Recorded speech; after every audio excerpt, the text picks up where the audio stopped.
একটা ছোট্ট গ্রামে থাকত একটা ছোট্ট ছেলে ও একটা ছোট্ট মেয়ে। গ্রামটা খুব সুন্দর। ছেলেটার নাম ছিল রাহুল আর মেয়েটার নাম রিয়া। তো হঠাৎ রাহুল বলল, আমি খুব ভোরে উঠি, কিন্তু দিনটা শুরু হয় তোমার কথা ভেবে। আমি জানালাটা খুললেই আলো দেখি, আর সেই আলোতে তোমার নামটা জড়ানো। পৃথিবীটা অনেক সময় খুব কঠিন লাগে, কিন্তু তোমার পাশে থাকলে সেটা আর ভয় দেখাতে পারে না। তুমি পাশে থাকলে আমিও নিজের ভেতরের দুর্বলতাগুলো মেনে নিতে পারি। আমি সব কথা বলতে পারি না, কিছু অনুভূতি শুধু চুপ করেই বোঝাতে চাই। তুমি চুপ থাকলেও আমি বুঝেনি, কারণ তোমার নীরবতাটাও আমার চেনা। কখনো কখনো হেরে যাই, তখন ভাবি তুমি থাকলেই আবার দাঁড়াতে পারব। তুমি হেরে গেলেও আমার চোখে তুমি তখনও শক্ত মানুষ। আমি তোমাকে বড় বড় স্বপ্ন দিতে পারি না, শুধু একটা স্থির হাত দিতে পারি। ওই হাতটাই তো আমার সবচেয়ে বড় স্বপ্ন। দূরে গেলে বুকের ভেতর ফাঁকা লাগে, তবু তোমার উড়তে চাওয়াটা আটকায় না। তাই তো আমি যত দূরেই যাই ফিরতে ভুল করি না। আমি চাই না তুমি নিখুঁত হও, শুধু সত্যি হও। আমি চাই না তুমি বদলে যাও, শুধু আমার পাশে থাকো। যদি কোনোদিন জীবনটা খুব চুপচাপ হয়ে যায়, আমি তোমার কণ্ঠস্বর খুঁজব।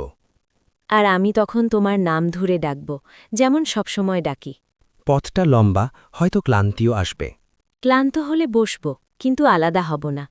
তোমার পাশে থাকলেই আমার পৃথিবীটা ঠিকঠাক লাগে। তোমার হাত ধরলে আমার পৃথিবীটা সম্পূর্ণ হয়ে যায়। তো আমার ছোট্ট ছোট্ট ভাই আর বোনেরা, তোমাদের জন্য ছোট্ট একটা চড়ুই পাখির গল্প শোনাই। শোনো, আজ তোমাদের একটা গল্প বলি। এক গ্রামে এক ছোট্ট চড়ুই পাখি ছিল। পাখিটা খুব ছোট, কিন্তু মনটা ছিল খুব সাহসী।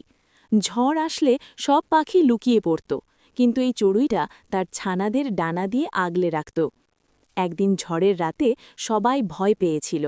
ছানাটা কাঁপছিল। তখন চড়ুইমা বলেছিল, ভয় পেও না, আমি আছি। মেয়েটা চোখ বড় বড় করে জিজ্ঞেস করল, ঝড় থেমেছিল দাদু? মা হাসল, হ্যাঁ, সব ঝড়ই একসময় থামে, আর তখন দেখা যায় যাদের পাশে কেউ ছিল তারা সবচেয়ে শক্ত হয়ে ওঠে। ছেলে চুপচাপ মায়ের দিকে তাকাল। ছোটবেলার কথা মনে পড়ল।